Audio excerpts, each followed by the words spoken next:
Okay, Aquarius, this is your week ahead astrology summary from Born Without Boundaries here on Astrology Motivation. That's right, it's Born Without Boundaries Astrology.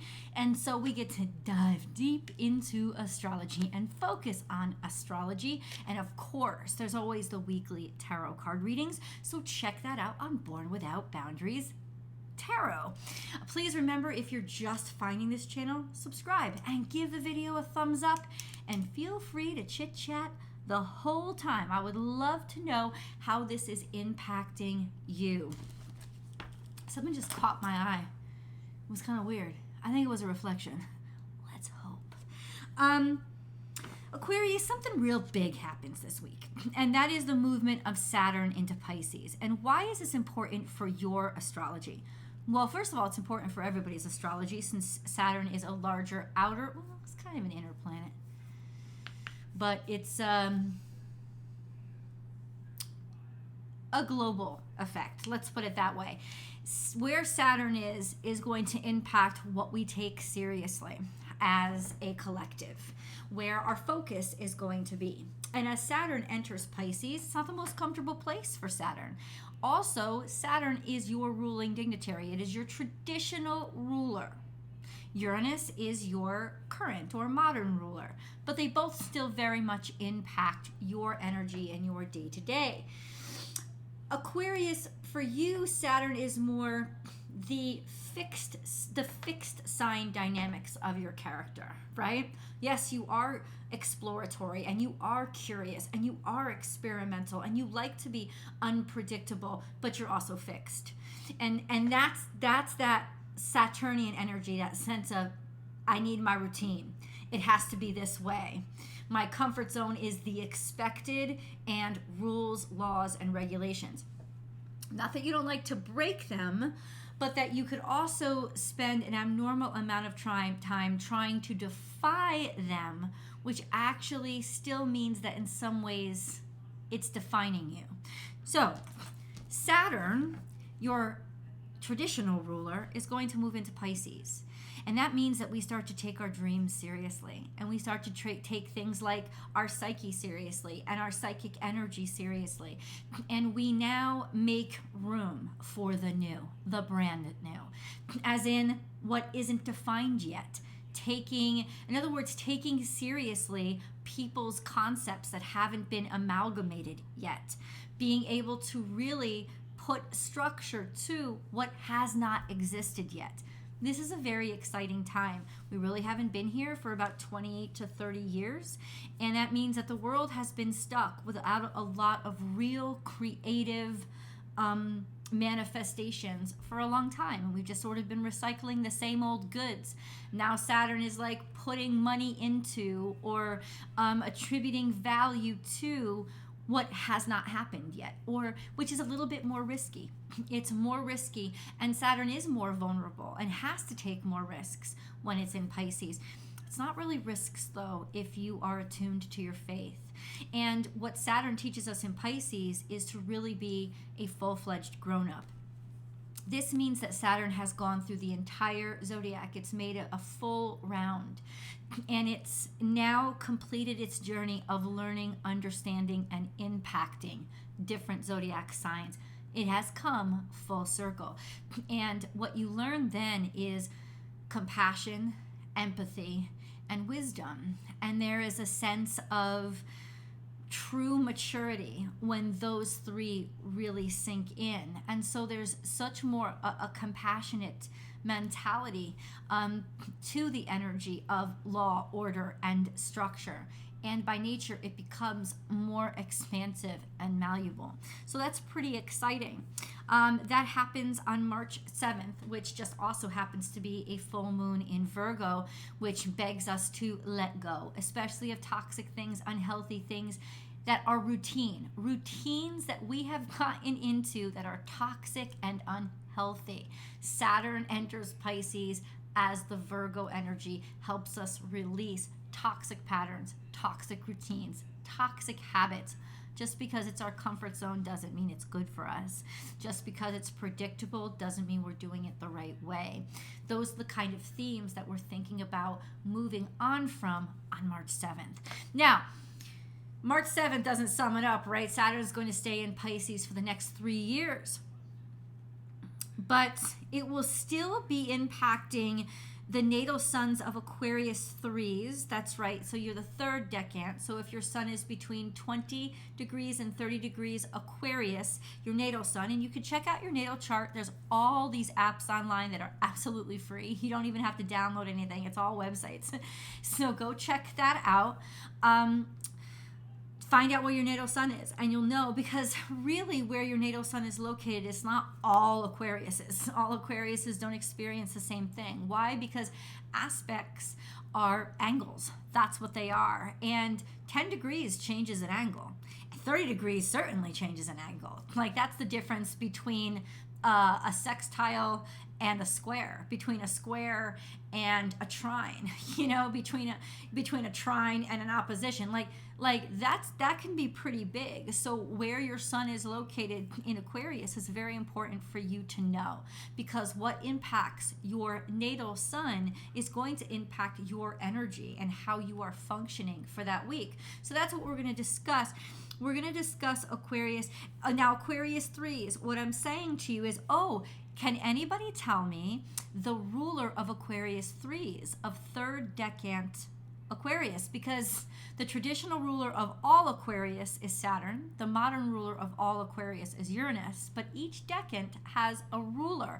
So go ahead and put the comments below and see if you can find, it's easy to Google, easy to find what the ruler of your decant is. It's almost like you have the kings, which is Saturn and Uranus. They rule the whole sign. But then the decants are like the lords of your own little sector of Aquarius. And I'd be curious, leave the comments below, see if you can find out what it is.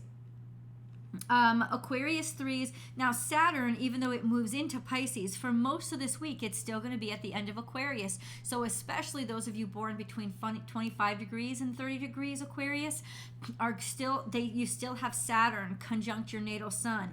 And even the first few days, basically throughout this whole week, even when it goes into Pisces, it's still going to be in conjunction with your natal suns. So what does that mean?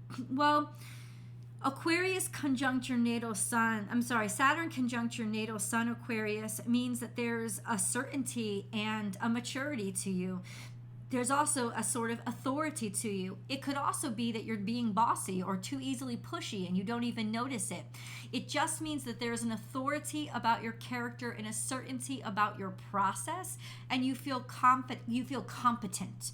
And so however you're using that energy, just be aware that it's there and it's going to last throughout this week, but it is going to be the last week that you're impacted by it. Now, Mercury is also going to be conjuncting your natal suns. Mercury is going to pass over your natal sun's third decant Aquariuses, and it's going to enter Pisces by the 2nd.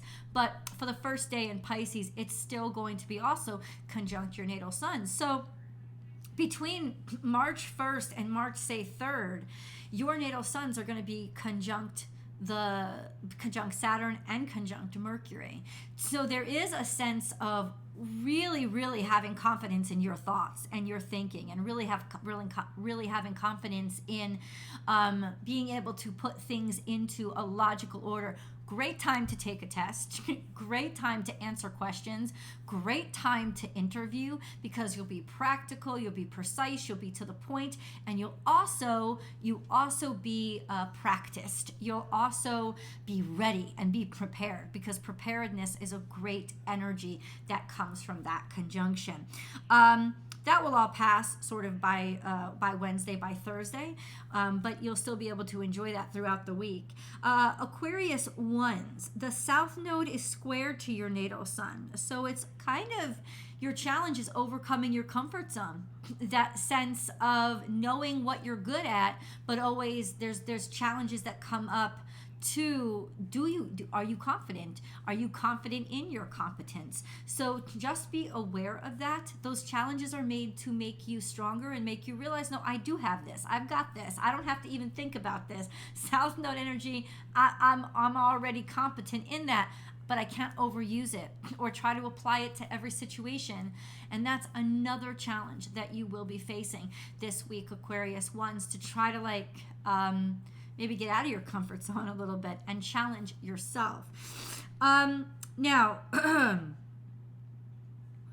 I wrote something down, and sometimes I can't even read my own handwriting. And no, I mean, I'm far from a doctor, you know what I'm saying? If you love this video so far, please remember to give it a thumbs up and also subscribe to the channel, because I will be uploading a video every single week for your, well, I'll be uploading videos most weeks. If there's not much going on, I won't be uploading a video, but especially when there's a lot of stuff going on, I will definitely be uploading a video. So be sure that you're tuned in.